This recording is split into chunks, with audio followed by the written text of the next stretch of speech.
Hi guys, welcome back to my channel. Today is Sunday and it is Mother's Day. That's right. To start off this video, I first want to wish a happy Mother's Day to all of you beautiful mothers out there. And I especially want to say happy Mother's Day to my beautiful mother. She is the best mom and the best grandma in the world. She's always been by my side. She's so loving and caring, and I want to say that I love you, Mom.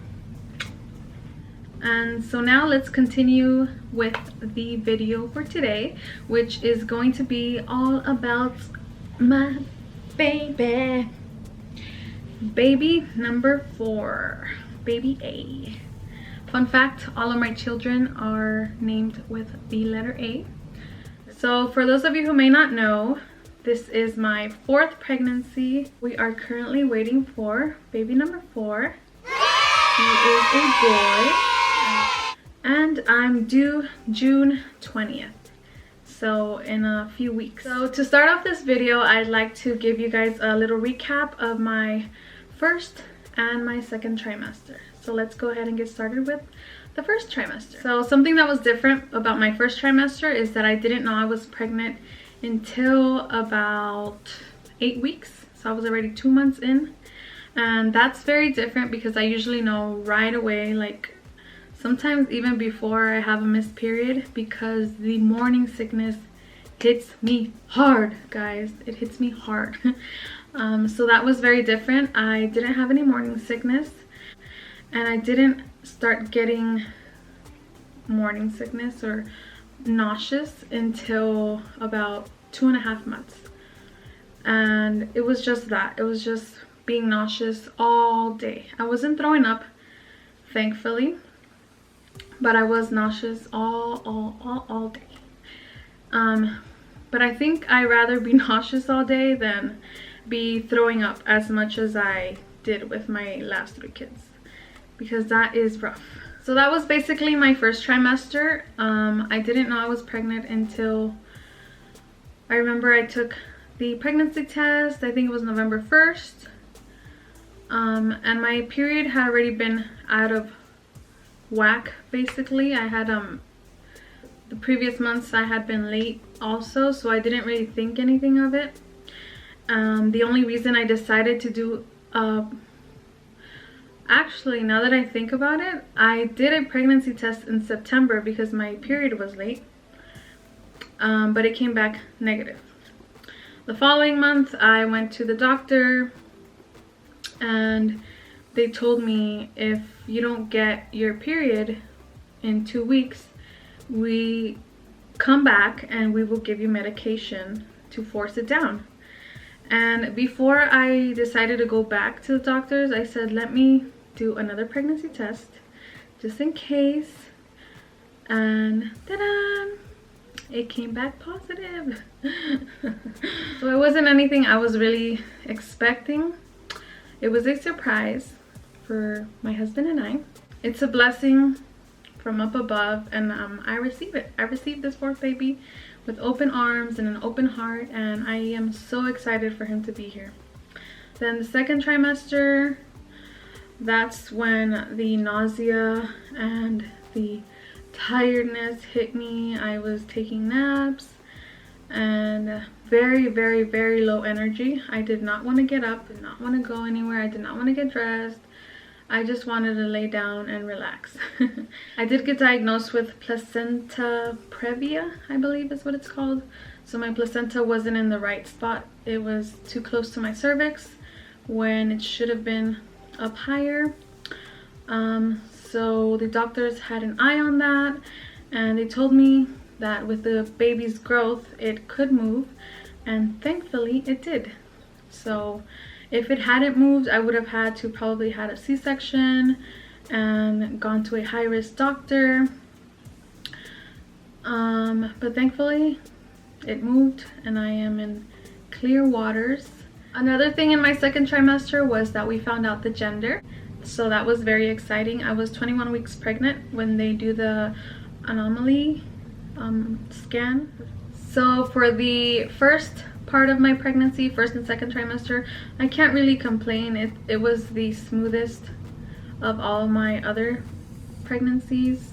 And so now I am 34 weeks pregnant, deep into my third trimester. Let me show you guys the size of my belly. I am huge, guys. I'm huge. Look at that.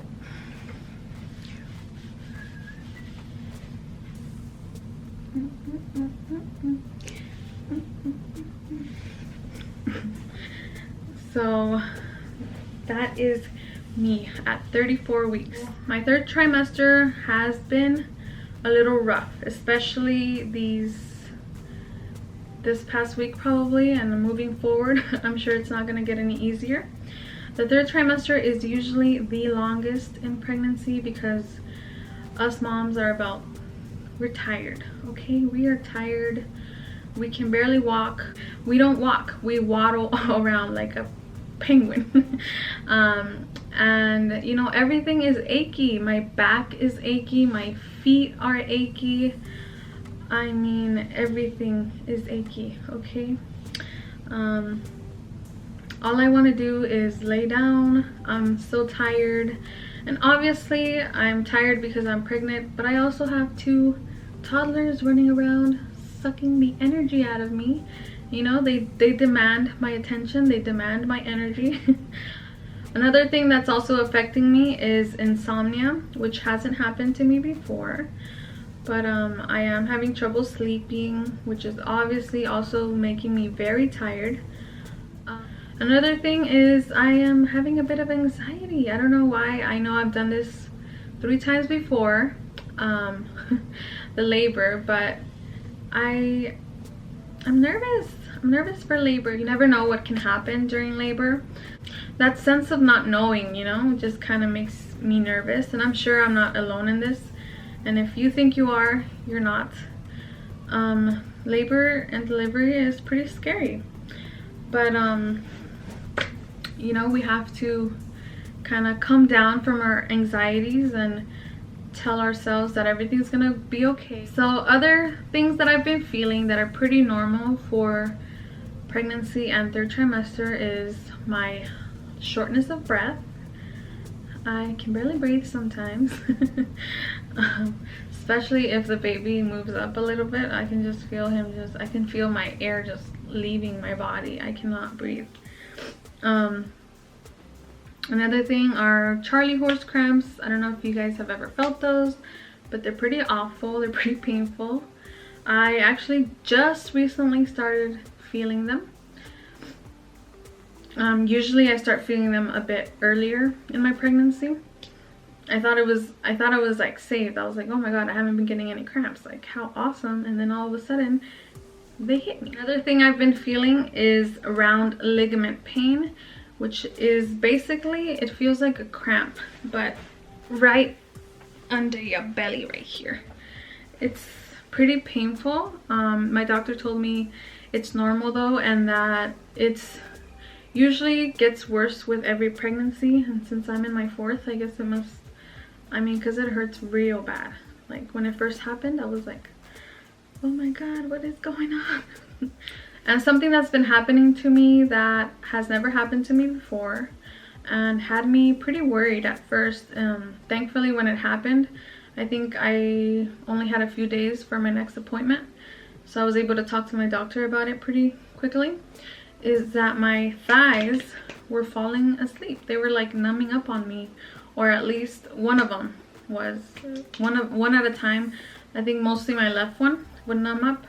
If I was standing up and washing dishes, I think I was putting too much pressure on my left side, or if I was sitting down, I don't know, in my sleep as well. And so it was a bit concerning to me because I was like, you know, what's going on? Something's wrong with my circulation. My doctor said it was normal. He said it's the weight of my belly putting pressure on the nerves on my legs, basically. So he said I shouldn't worry, that something that's just happening right now. It'll go away once the baby's here. Another thing, guys, that has been, it's not necessarily part of my pregnancy, I guess you could say, but it does go hand in hand with my anxieties and my worries, is postpartum depression. So with every pregnancy, I think it has gotten progressively worse.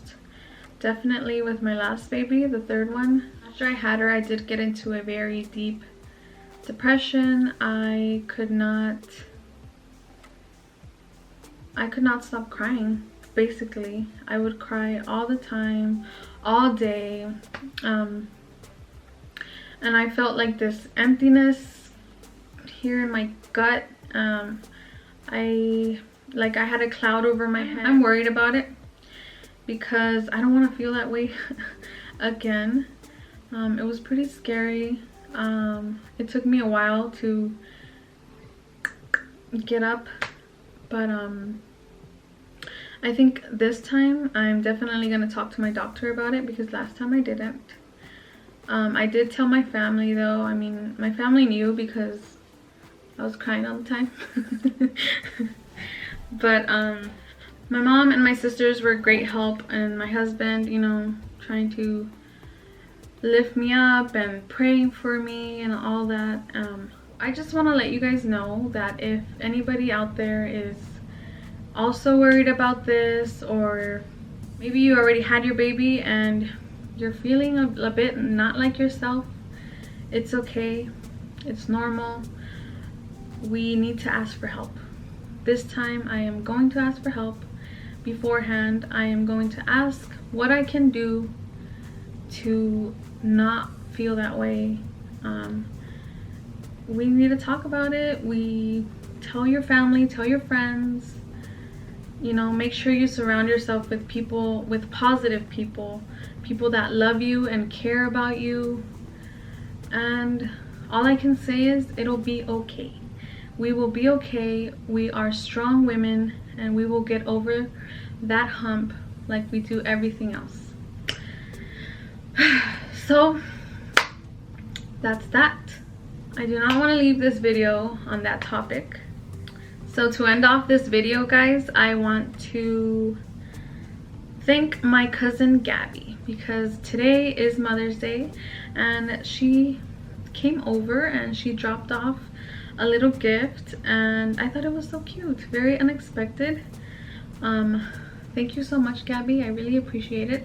She gave me a little home decor thing that is so cute, and she also gave me this card, which I love cards. Okay, you don't have to get me a present. Give me a card, something that you actually picked out and you read, and you know, maybe made you think of me or something. I don't know. But yeah, I love it. It's super cute. Let me read it to you guys. It says, 5 things God wants you to remember in trying times. You're never ever alone. Nothing takes him by surprise. When you're weak, he's strong. He's the God of new beginnings. His love never gives up on us. Isn't that beautiful? And so true. And she wrote something inside, and it also has a little Bible verse in here that says, my flesh and my heart may fail, but God is the strength of my heart and my portion forever. That's lovely. She also included a picture of us. I don't look very cute in, but she does. She's always looking cute. And again, happy Mother's Day to all of you beautiful ladies out there.